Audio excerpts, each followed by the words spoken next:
Hello everyone, आज हम start करेंगे क्लास 12 की फिजिक्स, जिसमें हम लोग आज पढ़ेंगे प्रिज्म फार्मूला।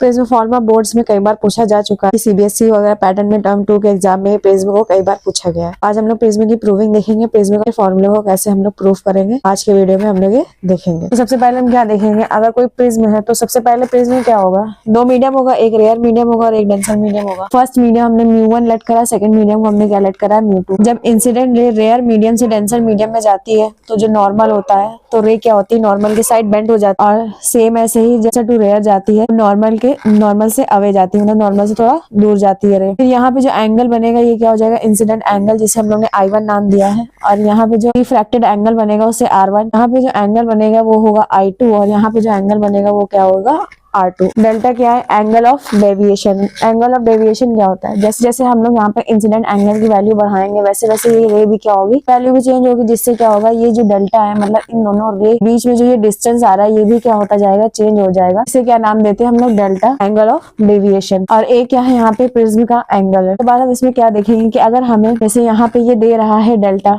और बीच से ये यहाँ पे लाइन है, उसके बाद यहाँ पे क्या दे रहा है, R1 की वैल्यू दे रहा है और यहाँ पे R2 की वैल्यू दे रहा है। इस साइड पे क्या बना है, I1 और इस साइड पे क्या है, I2। अब अगर हमें इसकी वैल्यू निकालनी तो हम क्या जानते हैं कि जो अपोजिट एंगल्स होते हैं उनका वो क्या होते हैं, इक्वल होते हैं। मतलब I1 इनके इक्वल होगा, मतलब ये पूरी वैल्यू किसकी हो जाएगी, I1 की। लेकिन हमें ये वैल्यू चाहिए, हम क्या करेंगे, ज्यादा वाले एंगल में से कम वाले एंगल को माइनस कर देंगे। मतलब I1 ज्यादा है, R1 कम है, तो I1 माइनस R1 कर देंगे। सेम एज इट इज यहाँ पे भी करेंगे, तो यहाँ क्या आ जाएगा, I2 माइनस R2। यहाँ पे जो वैल्यूज आएगी वो I2 माइनस, इधर वैल्यू जो आएगी वो I2 माइनस R2 और यहाँ पे जो वैल्यूज आएंगी वो I1 माइनस R1 हो जाएगी। उसके बाद हम क्या देखेंगे, इन ट्रायंगल MBN में, MBN कौन सा ट्रायंगल है, MBN ट्रायंगल में देखेंगे। इस ट्रायंगल में R1 R2 और ये जो एंगल B बना है, इन तीनों का सम कितना होगा, 180 डिग्री। यहाँ पे 180 डिग्री हो गया। उसके बाद हम देखेंगे जो ये एंगल A और एंगल O है, मतलब जो अपोजिट साइड के दोनों एंगल है, इनका सम कितना होगा, 180 डिग्री। इक्वेशन 1 लेट करेंगे और इसे इक्वेशन 2 लेट करेंगे। जब इक्वेशन 1 एंड 2 हम लोग इक्वल कराएंगे, मतलब RHS में बराबर है तो LHS को भी बराबर कराएंगे तो एंगल B से एंगल B यहाँ पे क्या हो जाएगा, कैंसिल हो जाएगा। तो यहाँ पे क्या आ जाएगा, R1 प्लस R2 इक्वल में एंगल A।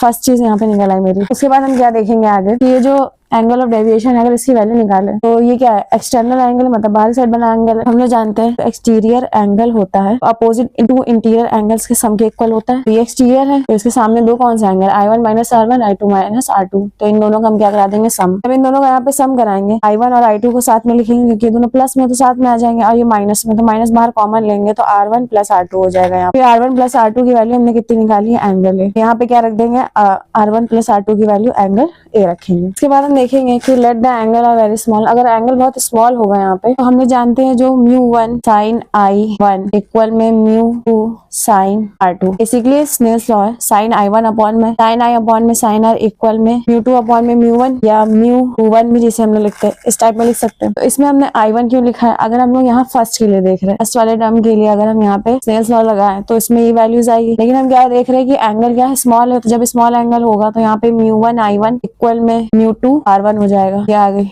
अब अगर हम लोग सेकंड वाले ये भी ऐसे ही निकाले, मतलब सेकंड वाले इंसिडेंट रे और रिफ्लेक्टेड रे के लिए निकाले, इमर्जेंट रे के लिए निकाले हम लोग, यहाँ पे क्या हो जाएगा, μ1 I2 इक्वल में μ2 R2। सिमिलरली हम लोग ऐसे निकाल लेंगे जैसे शुरू में निकाला। इसके बाद क्या करेंगे, इन सारी वैल्यूज को हम यहाँ पे रखेंगे डेल्टा में। तो डेल्टा इक्वल में क्या आ जाएगा, I1 की वैल्यू यहाँ से निकालेंगे तो क्या आ जाएगी, μ2 अपॉन में μ1 R1। अब μ2 अपॉन में μ1 को हम कैसे लिख सकते हैं, μ21 R1। सेम ऐसे इसको हम क्या रख सकते हैं, μ21 R2। जब यहाँ रखेंगे तो μ21 R1 प्लस μ21 R2 माइनस का A। अब यहाँ μ21 दोनों में क्या करेंगे, कॉमन ले लेंगे तो μ21 R1 प्लस का R2 माइनस में A। अब R1 प्लस R2 कितना है, A है। और यहाँ पे जब A की वैल्यू रखेंगे तो यहाँ पे क्या हो जाएगा, डेल्टा μ21 A माइनस का A। और जब यहाँ से A की वैल्यू को कॉमन ले लेंगे तो जब कॉमन लेंगे तो क्या आएगा, यहाँ पे डेल्टा इक्वल में μ21 माइनस का 1 एंड ये वैल्यू निकल आएगी। अब ये वैल्यू फॉर्मूले में कब लगाएंगे, जब हमें फॉर्मूले में दिया हो जो एंगल है वो क्या है, स्मॉल है, तब हम इस वैल्यू को आगे सॉल्व करेंगे। और मिनिमम डेविएशन के लिए देखेंगे इसके आगे। फॉर मिनिमम डेविएशन में क्या देखेंगे हम लोग कि डेविएशन कब होगा, डेविएशन जब कम होगा जब I1 और I2 की वैल्यू इक्वल आ जाए और R1 एंड R2 की वैल्यू इक्वल आए। क्योंकि जब I1 I2 की वैल्यू इक्वल होगी तो यहाँ जो डेल्टा बनेगा इनके बीच में वो भी क्या हो जाएगा, मिनिमम हो जाएगा। मतलब हम यहाँ बेसिकली डेल्टा मिनिमम की वैल्यू को फाइंड करेंगे। जब I1 और I2 बराबर होंगे तो साथ ही साथ जब इंसिडेंट एंगल बराबर है तो रिफ्लेक्टेड एंगल भी क्या हो जाएंगे, आपस में बराबर हो जाएंगे। इन्हें हम किसके इक्वल लेट कर ले रहे हैं, I के इक्वल लेट कर रहे हैं। इससे पहले हम लोगों ने सॉल्व करा था तो यहाँ पे I1 प्लस I2 लिखा था। अगर यहाँ से हम डेल्टा मिनिमम की वैल्यू निकाले वो क्या हो जाएगी, I1 प्लस I2 है तो I1 की प्लेस पर भी I रखेंगे और I2 की प्लेस पर भी I रखेंगे, दोनों को ऐड करेंगे तो 2I हो जाएगा। 2I माइनस का A, यहाँ से अगर हम I की वैल्यू निकाले तो क्या होगी, वो डेल्टा मिनिमम प्लस A